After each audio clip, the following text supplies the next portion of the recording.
The company's senior executive and treasurer, Tony Linetti, was a man in his 40s. He had a sharp mind for business, but tended to be less than honorable in his free time. Frasier wanted to know if he was financially taking advantage of his wife. "You don't need to worry about me," she insisted. She didn't want to admit she was borrowing the money to try and save their marriage. She borrowed as much money as the people she had asked could spare. Sheila and her assistant Gina had been excessively generous, but Natalia felt guilty when she asked her younger sister, Lynn, for money. She had considered asking Brett, but too many rumors had floated around about them already. Tony had walked into her office and overheard her asking someone for money on the phone. He had helpfully informed her that she could take out a private loan from the company, which would require signing official paperwork. She eagerly signed the paperwork and hadn't doubted it for a second, until Frasier found out. "Come on, let's go cancel the loan," he said. "Why? You should be glad I was able to get the money in time," she protested. "You don't need to borrow any money. I already said I have all the money," he explained. She scoffed at him. "Where would you possibly get the money?" she asked. "I brought several big partners into the company today," he answered. "Like who?" she asked out of curiosity. "Lamar Johnson from the new energy technology company, Ramtech, and Stephen Mayer from Key International, among others. I'm using the capital I gained from them to pay off your mother," he explained. She stared at him with an impressed expression. "Seriously? Lamar is one of the city's top 10 industrialists, and Stephen is even more impressive.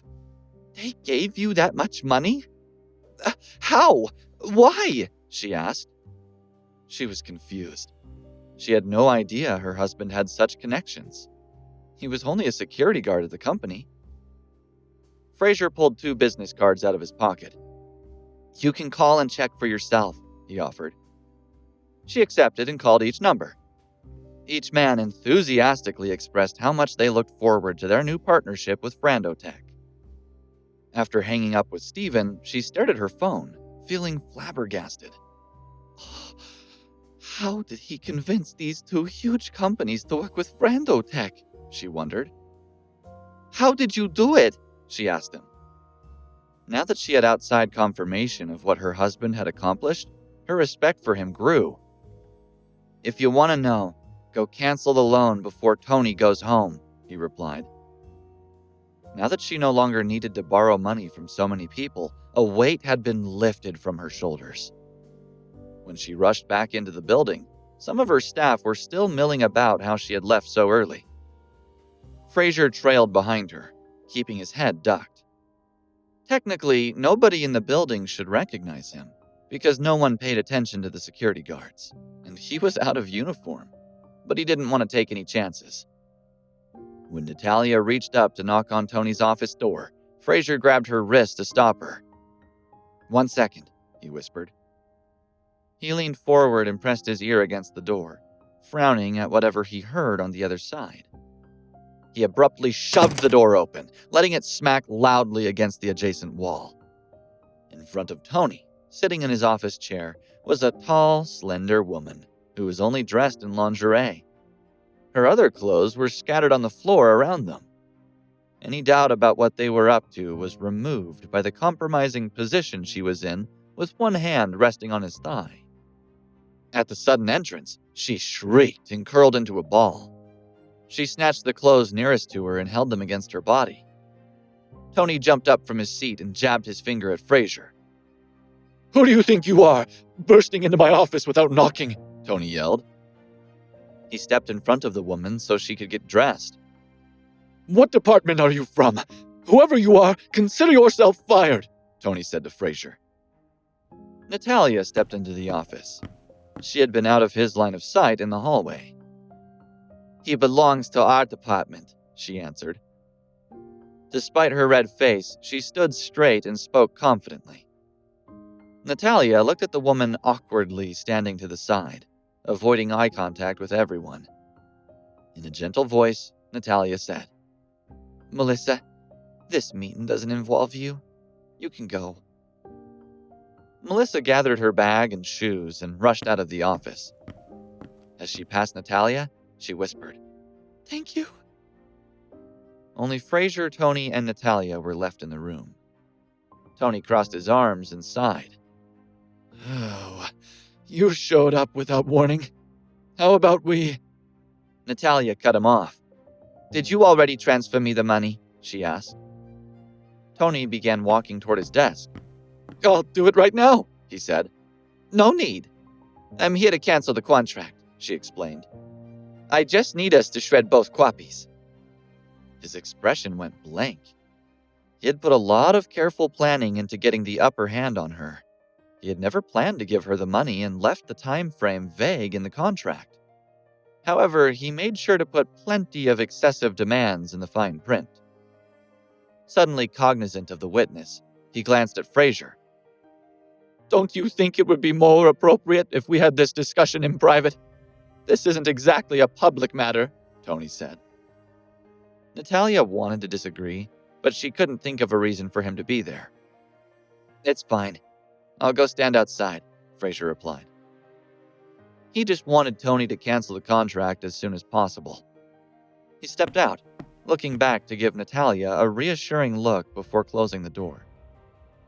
A long pause lingered between Tony and Natalia until he walked to the door and locked it. "To make sure I don't get interrupted again," he said, with a smile that made her skin crawl. She ignored the way his eyes roamed her body. "I have to get home to my family. Can you please get your copy of the contract so we can shred it?" she asked. "We work in the same company, but we rarely seem to see each other. Why don't we sit down and have a cup of tea first?" he offered. She shook her head. "I really have to get going," she replied. He shrugged. "You're right, it's too hot for tea," he said. He began playing with the top button of his shirt. "How badly do you want that contract canceled?" he asked. "I don't believe this is appropriate," she replied in a strained voice as he stepped closer. As if sensing she was about to run, he lunged for her. She managed to dodge the hand aimed at her head, but twisted her ankle in the process. Instead of being annoyed, he seemed excited by the chase. He was between her and the door and felt like he had the upper hand. "Frasier, help!" she screamed. Tony laughed. "How is your good-for-nothing husband supposed to help you now?" The doorknob began rattling, reminding her that the door was locked. She froze in fear. She had nowhere else to run. However, just as Tony reached her, a loud boom came from the door. He turned around in time to see someone break open the door. "How is that possible?" Tony yelled. All the executives' offices had custom-made doors. It wasn't easy to break one down. Before Tony could react, Frasier grabbed the back of his head and slammed him face first into the wall as hard as he could. Tony slumped unconscious to the floor, blood oozing from his nose and mouth. Although Frasier was shaking with fury, he shifted his focus to Natalia. He rushed to her side. "Are you okay?" he asked. She launched herself into his arms and wrapped her arms around his neck. "Frasier, you came for me!" she cried out. Tony drifted into consciousness and turned his head, still lying on the floor. "The man who came in with her is her husband, Frasier," he realized with disbelief. His perspective of Frasier shifted. While he had always been told her husband was useless, he was starting to suspect that Frasier was hiding more under the surface. The way he stormed into the room reminded Tony of men like Hugh and Malcolm. The loud scene in Tony's office had attracted the few people left in the office working overtime.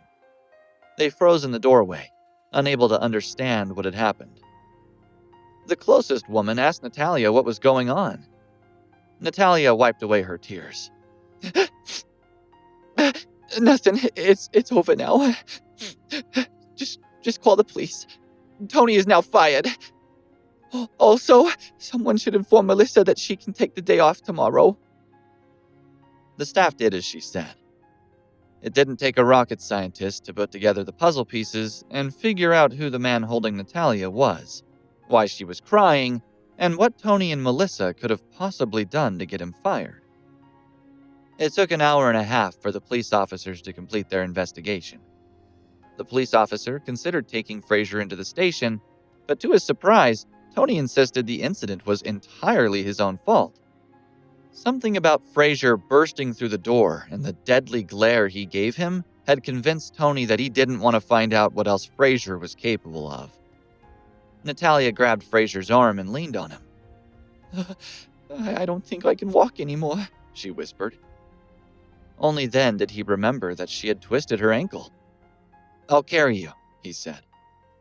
He squatted with his back facing her. Butterflies swarmed her stomach at the nostalgic position.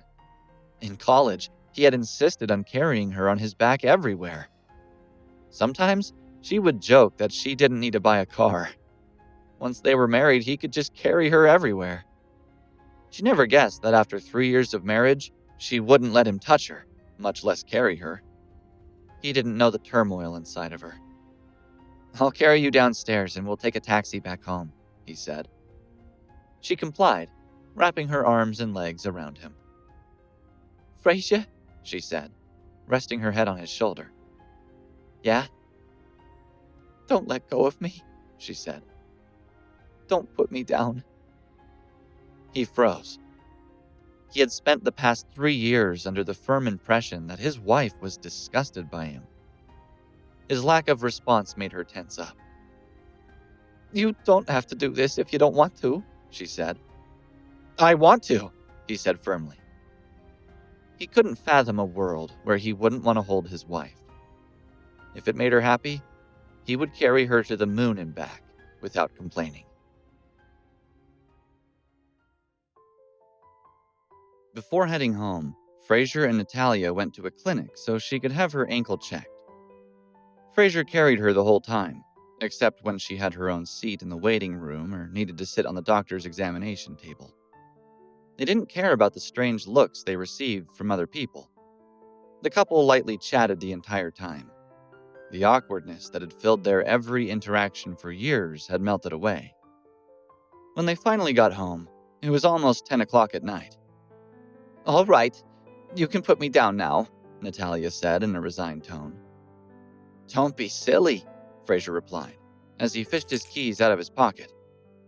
The doctor said that you should stay off your foot for at least 2 days, and take it easy for the following week.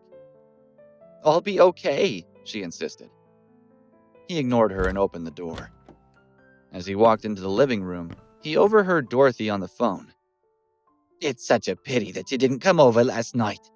Frazier actually accepted my challenge to produce a certain amount of money. I would be surprised if he even bothered coming back tonight, she said. Nick listened on the other end of the call, puzzled. He had been trying to figure out how Frazier had been prepared to ask for a starting fee when he was surprised by the visit. While bragging to him, Dorothy had filled in the missing piece. He used me to get the money for her, he realized. Ignorant of the situation, Dorothy continued speaking arrogantly. I doubt that he'll be able to come up with the money. Don't you agree? No amount of cleaning and friendliness can produce that much. Nick made a sound that vaguely resembled agreement as she continued rambling. Rest assured, if I have it my way, the divorce proceedings will start tomorrow. Don't worry too much about Natalia having been married for the past couple of years. You've seen their relationship. It doesn't mean much.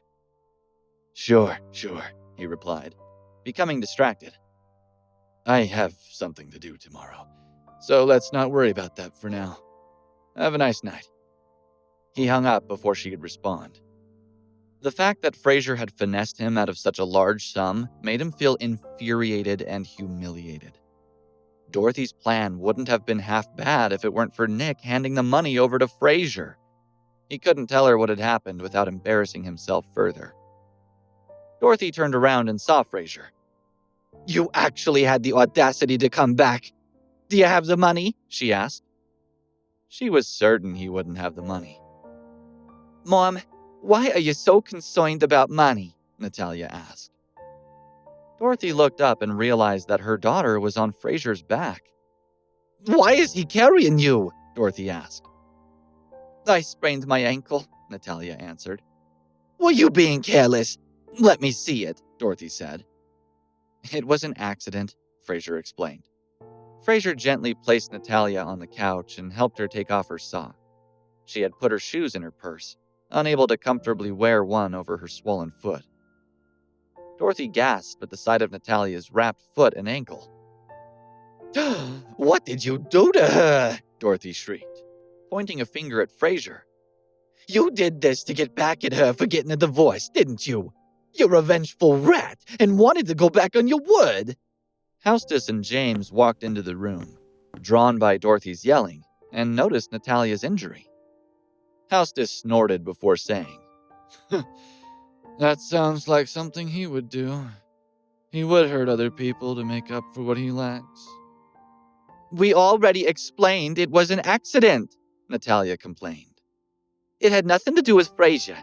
He was nice enough to take me to the clinic and carry me home." For the first time, Natalia saw her family's treatment of Frasier clearly. She knew they were frequently rude to him. In fact, she also knew that she often participated. She was on the receiving end for once and realized how many times Frasier had explained himself to people who wouldn't listen and had been forced to endure their cruelty in silence. Dorothy didn't know how to respond. She couldn't complain about Frasier helping her daughter, but she hadn't warmed to him in the slightest. She cleared her throat and changed the subject. "Then, let's talk about yesterday's deal. Did anyone forget about it? Do you remember what you said, Frasier?" "Of course I do," he replied. James slapped his thigh and stood up. "Very good. Then I won't waste any more time. We can talk when we see the money." Frasier was about to grab the check when Natalia stopped him. "Do you all only care about the money?" she asked. Dorothy scoffed. "Don't be ridiculous. This is for your own good. Money is important. Otherwise, how do you pay for food and clothes?" "Exactly," James said. "Natalia, look at me. Without money, Pearl refuses to marry me." "So, you do only care about the money?" Natalia replied, feeling disappointed. "What if I said I wanted to stop the bet?" "Are you kidding?" James asked. He couldn't understand what his sister was thinking. Once Frasier was gone, she could build a life with Nick, who had more than enough money to create a good life for her and her family.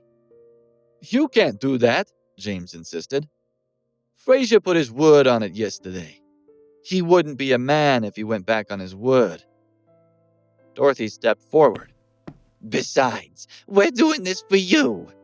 If he can't provide the money, you need to get a divorce.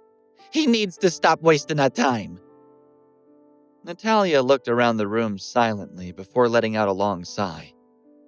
"Oh, since it looks like nobody cares for my opinion any more than Frasier's, I'll be moving out tomorrow." She gestured toward Frasier. "You can take out the money now." Dorothy stepped toward Frasier with an excited expression. "Where would you move to? You should probably wait until you're married before moving in with Nick," she said. Looking at the check, she realized with a shock that it was for the full amount. "What is this?" she asked. "The money you asked for?" Frasier replied, in a neutral tone. "Where did it come from?" she asked. Before Frasier could answer her, James interrupted. "Who did you borrow from?" "One of the stipulations of the bet was that you couldn't borrow the money," James said. His eyes were fixed on the check. He had never seen so much money before. Natalia stared at Frasier expectantly. "I didn't borrow this money from anyone. This is a bonus from work," Frasier explained. Dorothy gave him a scrutinizing glare. "What if the check is fake? It better not bounce." "It's not fake," Frasier replied. "How do you know?" she asked. "If you don't believe me, you should trust Nick, right? After all, he's the one who wrote the check." The room fell into stunned silence. No one could figure out a scenario where Nick would willingly write Frasier a check for such a large sum of money. "What do you mean?" Natalia asked, starting to feel anxious. "You remember those two major companies that I told you about?" Frasier asked her. "They were brought over by Nick. The money's considered the starting fund to initiate the collaboration, so it's up to my discretion how it's used." "You cheated Nick out of his money?" James exclaimed angrily. "Mom, call Nick. Tell him the truth." The room waited silently while Dorothy dialed Nick's number. Dorothy and James were counting on Nick to confirm that Frasier had tricked him. Hey guys, Frazer here. Listen to the full episode of Unraveling the Son-In-Law exclusively on Pocket FM app. Click the link in description to install the app now.